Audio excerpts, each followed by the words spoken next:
Yeah, I think less is more when you're talking about transitions. Don't forget, these are transitions. They are not Hollywood animations. They are not high-end graphics, and you didn't suddenly become a motion graphic designer because you added a transition. But if you think that the star wipe transition is going to be work perfectly well for you, go for it. Lean into it and own it, because that's the only thing you got to do. It worked for George Lucas. He made Star Wars. It must work for other people too if you own it.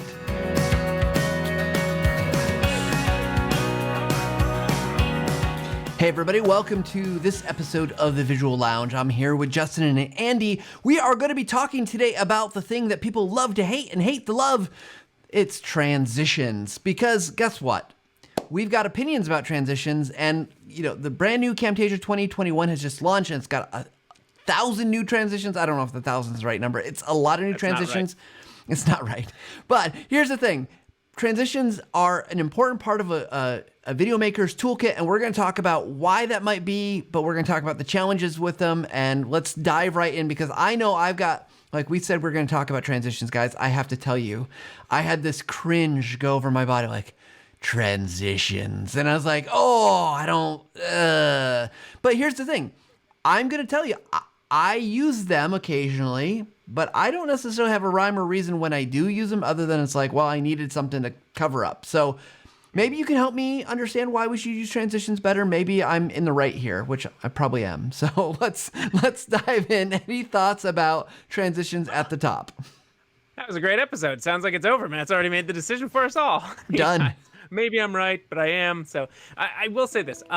Transitions get a really bad rap for kind of a legitimate reason. They get overused like crazy, like wildfire. They are everyone's favorite beginner's tool because it feels like you've just done some crazy cool effect on your video, when really you've just added a simple transition between two clips. So it's an easy thing to do that makes a very wow, bold statement. It may just be that we don't want a wow, bold statement right there, but you were so excited to use it that you added 7 different transitions within a minute of each other. Transitions are probably, broad statement, the most overused item in an editor's toolkit, and they shouldn't be. They should be used, but they should be used sparingly. That's my quick 2 cents. Well, I wanted to say, Andy, I love what you said. It does, transitions is such an easy way to give pop. And we talk a lot about the important movement. We talk a lot about gaining attention, and it's an easy way to do it. But like you said, it just feels like so quickly is it overkill that it just it can ruin a good thing. And that's dangerous because if people are watching and they're like going, ooh, ooh, ooh, that's not the reaction we want. Typically, I'm guessing. For me, it always comes back to old school PowerPoint days of like when we first learned PowerPoint and how to, when you started building out. And because I think that's how a lot of, especially new video edit, it's kind of how even I think of editing video at times, like this very like linear process of one thing to the next with scenes. You could imagine like, I'm going from one scene to another scene, and really in my mind, that's like not that far removed from one slide to another slide with a transition in between, from building out slide decks. Because I think that's, before everyone was making videos, everyone was making PowerPoint presentations, and it was the exact same thing. You might see somebody give a PowerPoint presentation. It was like, whoa, you've got they wanted to add some movement. You had text flying in, and you had dissolving, little graphics pop on your presentation because you wanted it to be a little bit more special and a little bit more advanced. But like you said, I think the problem with that is it ends up doing the complete opposite. It ends up distracting. It ends up being too much, just in the same way with a presentation as it would be if you did the same thing in a video. Well, I was just going to say real quick, Justin, to your point, like you want to look more advanced, you want to look more like sophisticated, but it actually signals the opposite, right? Like good PowerPoint presentations the same way. It doesn't indicate anything about you or your presentation. It just shows that you probably don't really know what you're doing, because it is such a beginner's fallacy that more of these things are going to make you look better, your presentation look better. Yeah, and it's It's an editor's rule that like my job, if I've done my job as a video editor, then you didn't notice. That's it. Like, right? If I've done my job as a video editor, then you're watching the video and you're absorbing the content. You're not thinking, oh my gosh, did those cubes just dissolve from one scene into the next? Like, that's a distraction. That absolutely pulls you out of the content and into how I made it, and I've failed at my job. So there can be a place for these things. If we're doing, a checkerboard pattern, gosh, maybe it's a video about board games and chess makes sense, right? I don't know. That was a terrible example off the top of my head. But there is a time and a place for them. Personally, I don't even like a cross dissolve. Like, I'm really picky. There's a time and a place for a cross dissolve. It reminds me of those old 80s photos. And for those who don't know, when you kind of turn the transparency down on one clip and bring it up on another clip, so you kind of see both clips blending together and going from one to the other. Well, that reminds me of those old 80s pictures where you'd have like the kid in marching band playing his saxophone in one school picture, and then like enlarged or superimposed over himself as him smiling at the camera. Like, cheesy. It's a little tacky. It has its place, but it's few and far between that you would use that on a regular basis. Cross dissolves to me are similar. You can use them well, but people overuse them a lot. I'd rather see a straight cut where it just clip to clip, or fade through black. I like that one. It's very simple, like dip down to no full transparency. So there's just black on the clip and then fade into the next clip. But again, we've talked about this before. That indicates something too. So if I'm using fade through black, I may be telling my viewer that this scene has ended and we're moving into the new scene. So if I do it between two clips, like Matt, if you're interviewing Justin and I put a fade through black between them, it looks like we're talking about something totally new now. So I wouldn't use it just to cut from one camera to the other. That's again, even the simple ones have their limitations. I'm just signaling you, Andy. Look, I'm going to change all the pictures here for people watching the video. Through dissolves. So, okay. So, look, I started this off on this really note of saying transitions aren't my thing. I don't want to use them. But I don't think I think we got to stay here for anyone that's listening or watching. Andy, you've kind of started going down this path, and I want to make sure we're embracing it. Is how do I, if I'm a beginner, let's say, Justin's typically our beginner here in all of these things. He already mentioned that he's not sure, how do we help our audience listening to this to know what to use? Because you've actually said stuff like, what a fade through black is, what a cross dissolve is. I'm at the point where I'm like, okay, you start talking about any other transition, I don't know what you're probably going to mean. I've seen them, but like you ascribed meaning to it, but how do you figure that out? Because like, how do I know if it's ascribing the right meaning? How do I know if it should be there? So can we get into this? Like, yeah, I'm going to rail on transitions. It's an easy thing to pick on. Like, it's easy one mistake that a lot of newbies make, but in all reality, I've got this really great tool that's part of my tool set in both PowerPoint and Camtasia. How do I make the most of this? Because I'll be honest, before we started recording, I was just playing with a bunch of transitions that are new in Camtasia, and they look pretty darn slick. I'm not saying I'd use them in a video, but my gosh, the things that you can do are like, that's pretty cool. Getting these things like this one with these arrows that come across. There's a glitch one that I think is super, super cool. But I don't want to look like the noob here, Andy. What do we do? Right. Well, first I got to say, I was going to bring up that too, because Justin, just the other day, actually it was yesterday, I think, right? Justin, you put a video on LinkedIn using the glitch transition. It's one of my favorite transitions. Maybe it's because it has like almost like a snowy, glitchy TV effect to it. So it's kind of nostalgic for me, old TV days. But it looks really sharp too. And Justin, correct me if I'm wrong, even added sound effects to it. So it was like, it kind of like pulled the effect into a reality. So now it wasn't just a transition, and he used it on a logo. And so it actually kind of brought this logo to life digitally. So there's a place for it. As far as defining meaning and everything, that's a big question. And without visuals, I'd hesitate to jump in too far, but I will say pick one to start with. If you really like you're in your first video, you really do want to transition between clips, pick one, use it over and over. You feel like it's using it too much, then it probably is. Pull back on that, go to a straight cut. Maybe you don't need to transition between every clip. Maybe your transition belongs at the beginning of the video and at the end of the video. It doesn't have to be in every cut. As far as other meanings, we have some really, like, I will say, I remember when they said like Camtasia 2021 is going to have a whole lot of more of new transitions, and I knew our users would be excited because we get that request a lot. But I was thinking, oh man, what if they use all 75 new transitions in one video? Like, because as a new editor, I'll tell you, and I think I've told this story on the podcast before. That was the first video I ever edited. I remember my college professor coming in and just being like, "Are you applying for a job with like the local broadcasting, like the what is it, the cable access company? Because it looks really cheap and really like, I put everything on there, guys. I put like barn door wipes, star wipes, like anything that made a shape. I was like, oh man, it turned into an oval. That's amazing." Because I felt like I was adding effects, but it had no meaning. It had no relevance. We have some that are like these blur slides, like it blurs into a triangle and kind of pulls back out. It's really cool. Like even I want to find good uses for them because there are some really cool transitions and it feels like effects. It feels like an animation. Assigning meaning Can I to ask them you a though, question, Andy? yeah, jump in.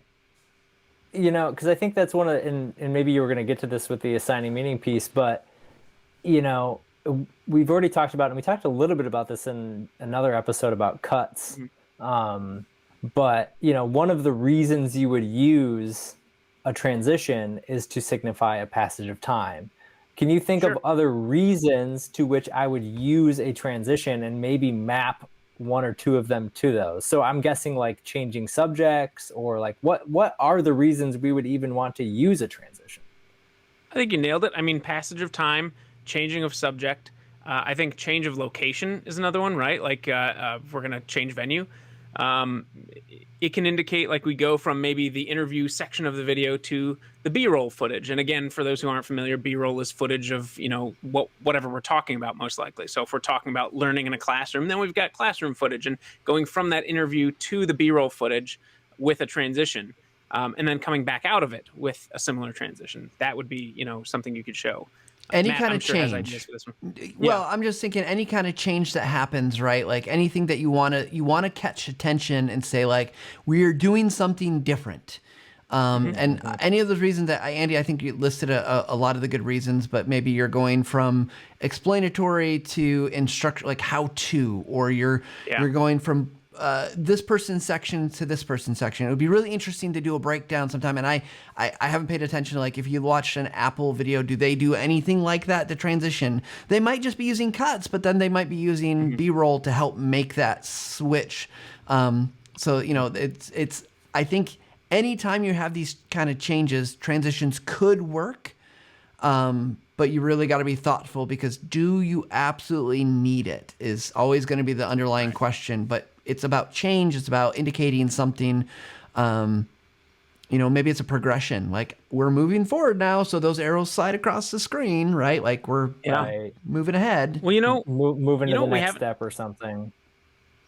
Yeah, and I was gonna say, what we haven't talked about either is transitions don't have to be pre-made transitions. So there's other types of transitions. There's I'm trying to think what we would call it, even like a transitional wipe, essentially. Like and I'm not going to have a piece of paper readily available, I'm sure, but like take a piece of paper in real life, and if you pass it over the screen, when it's at full, blocking, I have a cut under that spot. This is a visual thing that I'm trying to explain with words. It's not going to go very well for me. But either way, you block the footage 100% with your wipe. Maybe it's a big square that's going to cover the whole screen.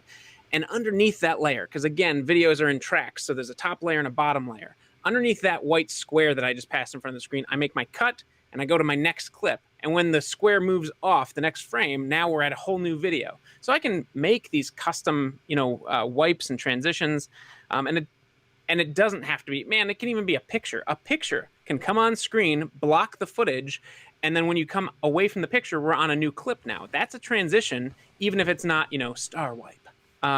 So there's definitely time and a place for these kinds of things. I've lost my train of thought, but either way, those coveralls are kind of one of my favorite ways of using a transition. I was gonna say that's one that I've done in the past too, with especially like screen content. If I'm trying to like add maybe text on, if I want to like give a definition or show, I might use one of those full color wipes to bring that onto the screen. Bring on the text and then go from there and maybe have a transition off of it after that. And maybe then it wipes off and the other content goes back to it. Yeah. Well, I and think I would to go ahead. Justin, to your point is that not all these things, like we've been talking like kind of like from scene to scene, but like I think a great use of some of these transitions is to bring in these other things. I've got text. I want it to do something that's a little bit more interesting than just appearing, right? Like again, you want to have purpose behind that, but like, why do you want your text to fly in? Why do you want it to slide in? Why do you want it to have these things? And you know, transitions can, some of these cool new effects, transition effects can really, I think, make those interesting and be still fitting into a theme, right? Let's, you know, like for instance, I'm gonna make this up on the spot, so I hope it goes well. I've got lights behind me that are hexagons. And maybe my company theme is hexagons. And there is a transition that I saw that has hexagons. So maybe the reason I'm using the hexagon transition is because it fits with that brand kind of styling, right? And I again, I don't want to use that everywhere. I don't want to overkill it, but maybe my lower third, maybe instead of sliding in, it's going to hexagon appear, or however that transition works. So I do think we are often talking about transitions in terms of like a full video clip, like from this to this, but it could be that we're using that to provide some other ways to bring in these other elements in a unique fashion that still, again, has meaning, has purpose, is relevant, but it's, you know, it's applying to a much smaller piece of what you're seeing on the screen than the whole clip itself. Yeah. It's slightly off topic from a transition would be B-roll. And I only say it's off topic because it doesn't sound like the same thing, right? But B-roll, again, being footage of whatever we're talking about as the talking head is going on. Maybe we've got an interviewee who is stumbling through what they want to say. They've got the right point. They're going to get there. But they stall too long, and we want to cut that out so they sound, you know, better prepared. Then they get to their point. Then and then they resolve their point. All of that can be covered with B-roll, and B-roll in that instance almost acts as a transition because we're going to put the B-roll clip over the ums and ahs. We're going to cut those ums and ahs out, and now we kind of have three clips. The beginning, where they got into their point, cut out the ums and ahs. The middle of their point, cut out the ums and ahs. And the end of their point, we scrunch those together and we put B-roll over to mask those cuts. It's not a transition, but it does that same thing where it kind of hides the cuts we made, because if we just made the cuts and showed it, we got a bunch of jump cuts, right? Of a talking head, and suddenly he's over here talking, and now he's over here talking, and and now he's over here. So to hide those things, we bring in the footage, we fill the screen.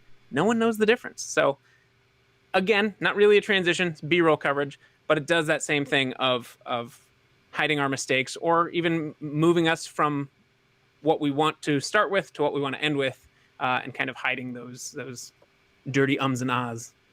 Well, I would say it's a transition. You're using the cut as the transition to the B-roll, right? Like it's not applying a transition effect. You're not doing a fade. You might do. Who knows? You could probably do some of those effects.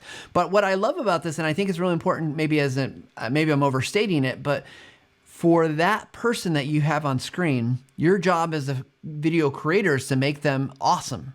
They already are awesome. They're already providing great stuff, and you're just making them look better. And I know, as someone who spends a lot of time on camera nowadays, I love it when somebody will take my footage and make me look smarter and look more articulate, right? Like, and I think that's something to not forget, that these using of these effects, whether it's an actual transition or cut to B-roll or whatever it might be, even if it's just a jump cut, which is literally lacking a transition, but it's still a transition type, right? Because it's just jumping. Yep.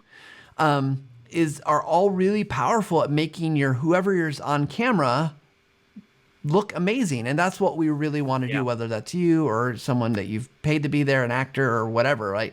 And there's no shame in doing that, because this is literally what video is good at, is getting rid of the extra garbage, the stuff that's, you know, look, I'm okay with ums and ahs. I know a lot of people want to cut every and ah out. I'm okay with it because I do it all the time. I think I'm just making room for myself. But at some point, if someone's really not getting to that point, like I'm probably not right now, you want to cut. So Andy, can we cut this out late? Some of this extra stuff I'm saying out later. And we're coming back in right now. Yeah. Perfect. No, that's a great point. I mean, I said earlier in the episode that like the point of an editor is to not be seen. Well, it's also to make your subject, to present them in the best light. And they know what they're saying, but man, any of us, you get into an interview situation and you get nervous, or you may kind of fumble your thoughts a little bit. Well, video is the perfect opportunity to kind of finesse that and fix those things. That's why another reason we shoot with multiple cameras sometimes isn't just so we can do a live cut. Sometimes it's so we can kind of reduce that time between the ums and ahs and then cut to the other camera. And that's a transition, even though it's not. It's a passage of time, even if it was 2 seconds, where we cut out the ums and ahs. So yeah, definitely want to make the subject most presentable as much as you can. All right. So before we wrap up here with our final take, Justin, what other questions do you have for us? Or if, we'll get to the final take, so we'll have a chance to say whatever we say. But I'm curious if you have any other questions or thinking about what people who are listening to this might be thinking about as we've gone through this conversation today. You're representing them. What have we missed? What should we? Maybe I was just too harsh at the beginning. I'm probably gonna make some people upset. I think for me, two giant questions. I come in to whatever video editor I'm in, but in this case, Camtasia. I see 75 plus transitions. How do I know which one's good? I think that's my one of my big questions. Like, how do I know, right? And then let's tackle that first before you get to your second. Because here's my take. Fade. That's it. Start of the fade, and you will be good. I mean, put that in your favorites. I do have a star fade start in Camtasia. That is the one transition. Let's be clear. When he says start, he means favorited. Because if you say start, people are gonna be like, "Oh, no, star white." No, not star white. But here's my take on that, Justin, is all those things are extra and they're nice to have, and I'm glad that I have them, and I promise you I will use some of them. The glitch one I think is also super cool. But the one that as Andy was saying, I need to fade and I need to cut, and everything else is because I'm feeling saucy that day and I want to really spice something up, and I'm going to have a purpose for it. I'm going to make up a purpose. Even if it's only for me to understand.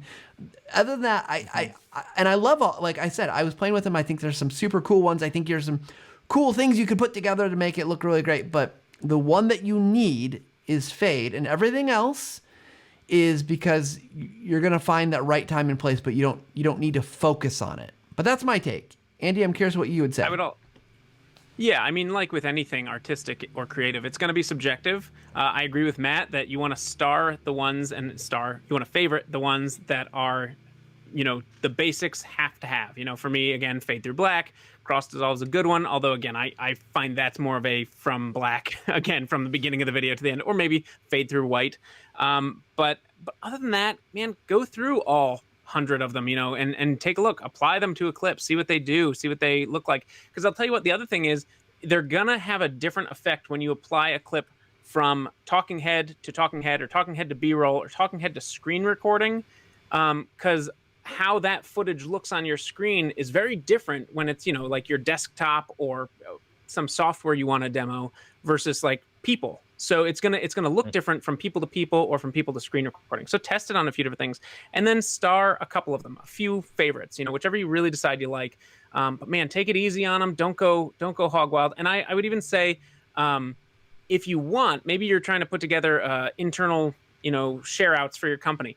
Pick your style. This one's going to be mine. Everyone's going to know they're watching my video because this is my transition. I'm claiming it as my own. It's going to be at the beginning of every video. It's going to be the end of every video. But again, notice how I said beginning and end. It doesn't have to be on every cut throughout your video. Yeah, that was what my advice would be to myself in this instance, would be just to get in there and kind of play around with them. Like, that's how I discovered the one that I ended up using at the beginning there. And again, I used it as an intro, which I think is a little bit of a different way to utilize a transition in Camtasia, potentially, is just to build your own intro versus using it as, a cut from my content to my other bit of content. You made it like an animation of its own. I mean, you really like made it its own animation, right? It wasn't even a transition at that point. It was, but it wasn't. The other thing I'll say that I don't know that everyone's going to have the ability to do, and props to you, adding those sound effects to it really ups the game and ups the impact of any transition. When the screen spins away, maybe if we just see it spin, but we don't hear whoosh, then it has a different impact. So adding those little touches of sound effects to enhance the visual is going to go a long way too. So sorry, I interrupted your second point, Justin. Yeah, no, I think that's great. And for me, I think I'll lean on that too, is just kind of where I started, even from the PowerPoint side. Like, simple is better in a lot of ways. A simple transition with a simple sound effect, it can be much more effective than something that's really complex, or you're trying to make it too complicated. And honestly, as somebody who doesn't make a ton of videos, the more complicated you make it on yourself, the less likely you are to end up making more videos. Yeah. I agree 100% with that. Make it simple. Just keep it simple. Same with PowerPoint. It's the same thing. Yep. Yeah. When you said keep it simple, my brain immediately went to, oh, here's another good rule for beginners. If it says 3D and you're not animating in 3D, don't use that one. Like, any of them that say, like, and this is me just hating on things, and I apologize. They're really, they have a place. But like 3D cube spin, I mean, yeah, it's got a place, but like, is anything else in your video using that third dimension, or is this just like because it looks cool? So I probably shouldn't say. I'm going to edit that part out. It looks cool, and you know what? There's a time and a place for looking cool, but right, know what it is. So I think, Justin, you had one other point or one other question. We're gonna drag this on for you. It's lapsed my mind. Okay, so we're good. We're good. Well, then let's do this, because we're just about time, because we want to keep these, relatively concise. Let's go into our final take. Let's start. We're going to go from least opinionated to most opinionated. So, Andy, we get to flip a coin on which one of us is going to go last. So, Justin, let's go with you and with your final take. Yeah, I think less is more when you're talking about transitions. Find the one or possibly two that you get comfortable with, build a rapport with those particular transitions, and then add on and test and play with more of them as you go. You'll get to learn what makes sense. You'll get to learn what works in your videos and what doesn't. And then you'll be much more stronger in terms of how you are actually using the transitions. Awesome. Andy, I'm going to make you go so then I can just wrap things up. Yeah. I think keep it simple is the obvious final take I want to give. But also, don't forget, these are transitions. They are not Hollywood animations. They are not high-end graphics, and you didn't suddenly become a motion graphic designer because you added a transition. So really think about why you're adding this transition. Make it work for its place in your video. Matt said that before on other things. This has to have a reason for being there. So figure that out, and then you can apply it. And if you can't figure it out, maybe let it sit out this time. Perfect. All right, here's my final take. It is easy to play the hate game on transitions. And I'm right there, because it's such an easy target to pick on how much you can overuse them. So my final take is this. As you go to create your videos, get it all out of your system, play with it as much as you want, see what it's going to do, find the things that are going to work for your purpose. And as you find them, apply them sparingly. And once you've done that, know that you can always modify and think about, like, okay, this makes sense to do this here because I'm trying to show X or give X feeling. And that's great. But as Andy said, as Justin said, keep it simple and then just, make it work for that spot. At the end of the day, regardless of what we say, as much as we might tell you that we think transitions are dumb or great or wonderful or you should never use them, you have to make the video that's going to work for your audience. You know the audience better than we do. We hope that we're connecting with you as our audience. But if you think that the star wipe transition is going to be work perfectly well for you, go for it. Lean into it and own it, because that's the only thing you got to do. It worked for George Lucas. He made Star Wars. It must work for other people too if you own it. So that's my final take. All right, everybody. Thanks. Oh, Andy. I also wanted to say Star Wipe doesn't actually exist in Camtasia. I went looking for it. It's not there. So we'll have to get that one plugged in for you. There we go. Well, everyone, thank you so much for tuning into the Visual Lounge. We appreciate everybody who is downloading the podcast wherever you're listening in. If you want to share with us your thoughts, feelings, questions, comments, concerns, whatever it might be, tell us your love for your favorite transition. You can email us at thevisuallounge techsmith.com. We'd love to hear from you. And as always, thanks for tuning in. We'll see you next time.